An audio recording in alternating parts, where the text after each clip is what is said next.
Hello and welcome to a VO's Journey. My name is Anthony Pica. This show is all about helping the new and upcoming voiceover artists grow their business, sidestep all the crazy things that I seem to step on. It is November 28th, a Monday, the fresh off of Thanksgiving. I hope you and your family had a wonderful holiday, and I hope that you are excited and preparing and getting ready for Christmas.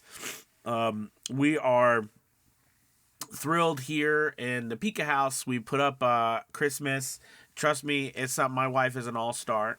So we got Christmas up and everything. I need some Christmas decorations in here. I don't have any, but we got our house decorated, which like never happens. So she's like amazing.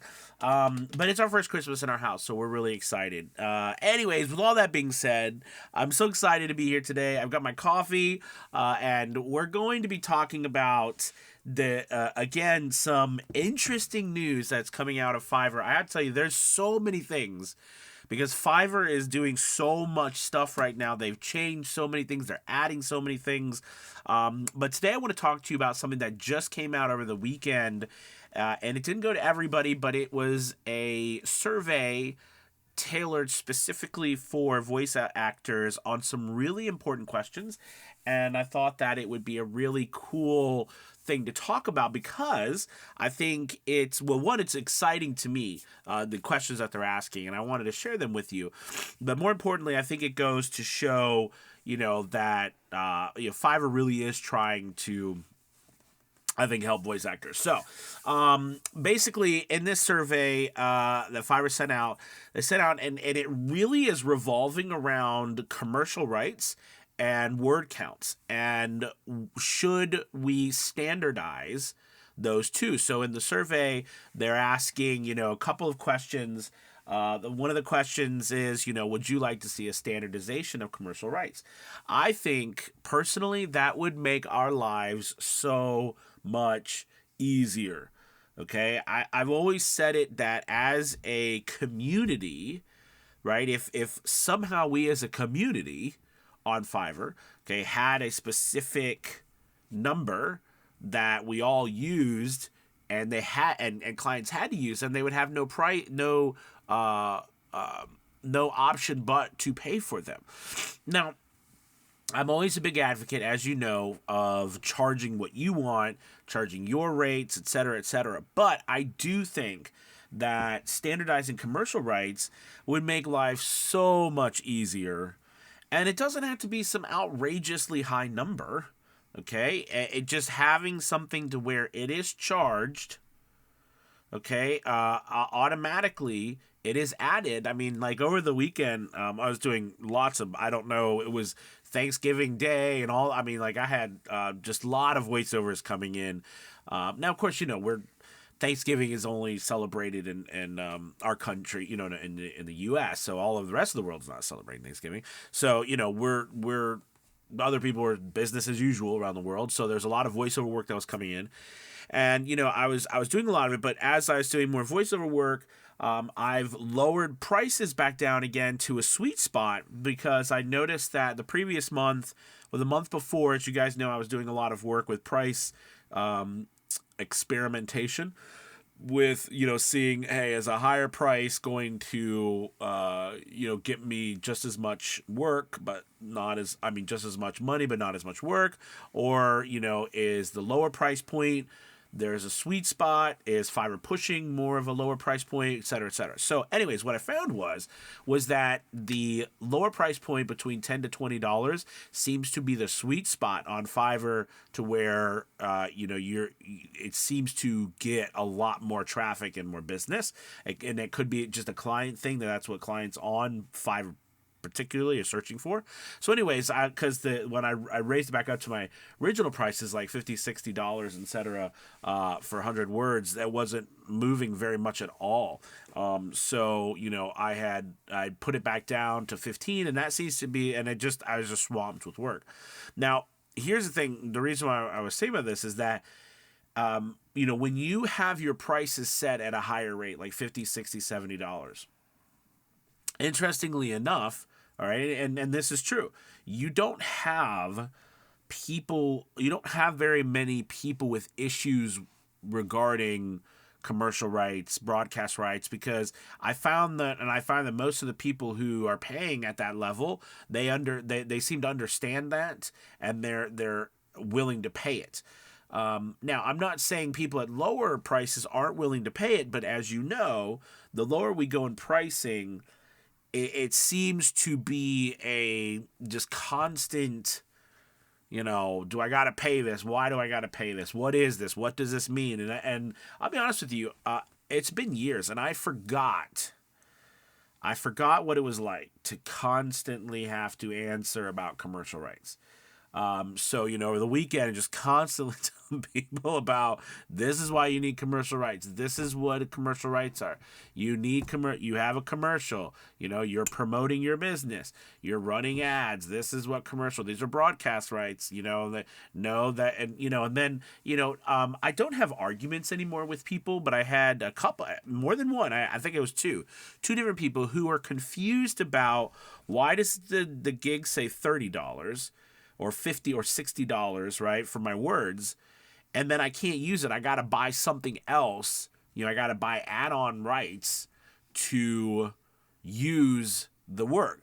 Now, if they just stepped back for a moment and just thought, okay, and said, okay, well, maybe that's how this platform works, I think it could have rang true to them. But, part of their argument is valid, right? Why is it that, they're typing in word count, which is set up through, the word counter, and then they have to buy something extra to be able to use our work. Wouldn't it be better if it was all put into the price? Yes, and many of us have tried to incorporate rights and things into the pricing, but the challenge then comes up is that it looks like we're overpriced compared to everyone else who's not charging that. So that's why I think that standardizing commercial rights would help the entire platform. All right. And, now how they do it, it could be one of those things where, it is a set price by Fiverr that would ensure all of us. I think having a set price would be interesting because you probably would make a lot of people happy and then you probably piss a lot of people off, meaning that like some people would want more money or some people want less money. I don't know how exactly they would standardize, I don't know how they would do it. In my opinion, what would be great is you would set the commercial rights. Maybe you'd set your own price for your commercial rights when you're setting up your gig and stuff, but that's what they have to. But instead of it being an add-on, it's a part of what they're purchasing. Right? Like when you purchase a job, it's, X amount of dollars for the words, which are for our work. And I think this is what the challenge is. Most people don't understand. The word count we're being paid for is being paid for us to do the words, right? Like us being paid to do the work. And then the rights are for people to legally use our work, right? Whether it's licensing it or in perpetuity. Right. So, but that's not explained very well at all throughout Fiverr. So that's something that, and a lot of people going there don't want to, they want to pay $5. There are other people, there's so many people who are not, but there are still people who are. And of course, because there are a few bad apples, clients who are doing that, it makes everything else, feel tainted. So I do think the commercial rights being standardized would be a really cool thing. And I'm for that. Another question they had was, would you like to see a standardization of word count in packages? Now, the weird thing is most of us don't charge. We don't use packages. But, the old way of doing that, there's still other parts on, most of Fiverr uses packages still. We use a word count, okay? But I'm not quite sure if they messed that up or they're talking about some of the other places, because there are some verticals like podcasting, audiobook production that are still using packages. So standardizing those word counts would be super helpful, I think, because, again, it's one of those things where if we're always, not knowing, someone's doing 300 words, someone's doing 100 words, someone's doing 250 words. We as a community are always, backdooring each other every which way without even realizing it. Okay. Or not knowing which one is which. And worse is that the people with similar, like your own gigs can, fight each other without even knowing it. So I do think, having a standardization for that would be great as well. I really do. Now, they do ask some interesting questions about, if you're offering voiceover work off of Fiverr, and what are the main differences between them? I do think that's an interesting question from them, and I do think it's them just trying to find out more information. Okay, on Fiverr, what is going well with other places, and I do think that the biggest thing for me, honestly, and it's all could be different, but you all know the biggest thing for me, and I understand Fiverr's point of view on this, but the biggest thing for me is that we are so limited with how we deal with a customer, for one, and two, we're really penalized for bad customers. Now, are there bad actors, like bad actors? That's funny. But are there bad bad voiceover artists? I mean, when I say bad voiceover artists, I mean, like, are there voiceover artists who mess up and they're not very nice to clients? Of course, but we deal with a lot of clients who are really mean to us. And I'm not talking about just general stuff. I mean, they take advantage of the system. And I think Fiverr has, done a little bit about it, but they could do a lot more. And working off of Fiverr, you don't have to deal with these kind of slavish rules that Fiverr's imposed. I understand the point of them. I've been talking about them for years. I get it all. But I think if Fiverr's interested in these, and maybe hopefully someone on Fiverr watches this video, all right, they can look at, do we need to, we all know the frustrations about cancellations and clients who are bullying us and trying to not pay commercial rights when it's evident that they need to, or they're going to steal our work. All right. But at the same time, we have to understand too, that's a challenge for Fiverr because laws are different in different countries. And, we can say, well, we can't, that's bull. It doesn't matter because it's my work. And that's true. But so Fiverr has to, in some senses, if you think about it, Fiverr is creating, and they've created a whole different type of marketplace when it comes to voiceovers, and probably services, really, because, and I'm not talking about expense wise, although that could be argued, but I'm just talking about the way we look at work, right? Instead of as services as opposed to products, where this seems a lot more like a product type of thing, right? But I do think that Fiverr is seemingly trying to maybe we need to turn it back into more of a service-based thing, all right? But that to me is a big difference, is this, punishment, regardless of whether something is your fault or not through the platform. And then also, and punishment being, us dropping down in rankings, not being able to, get as much work because someone has left some, poor review. Also, I would say that brings me to the private surveys that Fiverr's offered. One of the things that I've always loved about Fiverr is their transparency when it comes to our data. And that is the one piece of data that they're not transparent about. And I'll be honest with you, I don't know, that upsets me, why they're not transparent about that piece of data. And it wouldn't upset me if that was their shtick from the beginning. But it's not. It was like they added that in separately, and that, that's a weird thing to me. I don't know why they do that. Why they don't share that data. Although, they do kind of, you can get that data, but you can't if you're in the Seller Plus program. Would you say that they're trying to make more money, making you be on the Seller Plus? Possibly. So, there is that. I'm not going to go down that road. But another question here is, what is one feature that you would add to VO gigs that would make the biggest difference to you? I think that's a really cool question. What was one feature? Again, I would like to see Fiverr. I know it would be hard for them, but they got to let go on you can't contact people. You can't, you know, I don't know. It's a tough time. If I, you know, I understand why they don't do it, because people will just, you know, we would work off of Fiverr. But see, I think that's where Fiverr's missing the point. Fiverr's created a platform that is easy to work on if you reward that success, all right, and not, you know, reward that success for being personal with clients instead of downplaying it. And I know there's going to be you know, people, the people of Fiverr would probably argue, well, we'll lose clientele, people will take them off the platform. Well, the whole point of this, I thought, was to, you know, try to figure out how to, you know, make the Fiverr more, you know, more inclusive when it comes to the clients wanting to work through Fiverr. You know, so there's, I mean, so, you know, it's just a conversation. It's just a talk.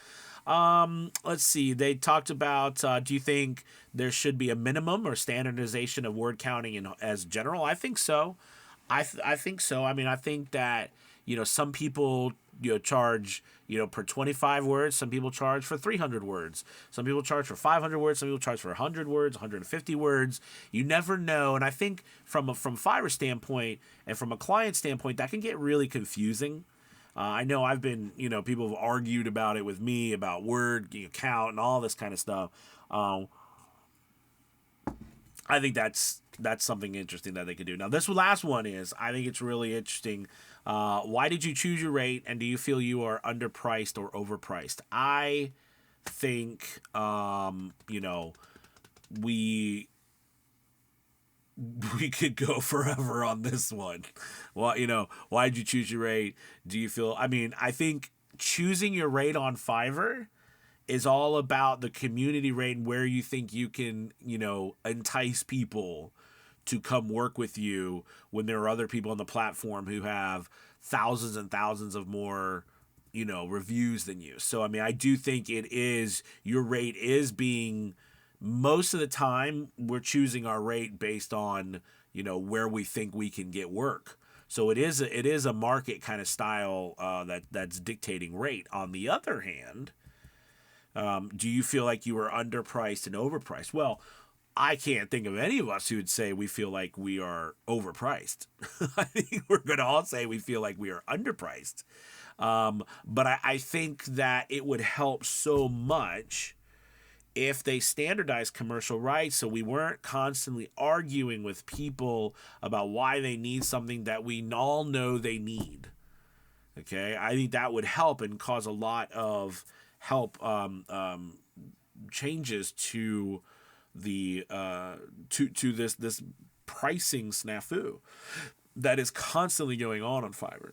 So listen, I think these are interesting. If you got this, please fill it out. If you got a survey, make sure you send something back. These surveys that Fiverr sent out prove to be, you know, big deals. If you've not gotten a survey, that's okay too. I'll keep you posted on it. And I don't get all the surveys too. I mean, they send varieties of different surveys out. I know this was a long video, but I thought it was cool to share and at least talk about something that Fiverr is doing. To at least they're interested in our thoughts on it. And I do always like that about Fiverr. Because, you know, I've gotten many surveys and contacted many times over the years about different initiatives and things that they're looking to put into practice on Fiverr. So anyways, thank you guys so much for watching. Make sure you please subscribe and hit that like button if you liked it. And also, don't forget to check out, we're still running our 50% off the first month of the VO's Journey Elite Academy below, where you can start and grow your voiceover business with a community, and we have live classes every week, so we'd love to have you. But anyways, thank you so much for watching. You have a wonderful Monday, and I will see you soon. Bye-bye.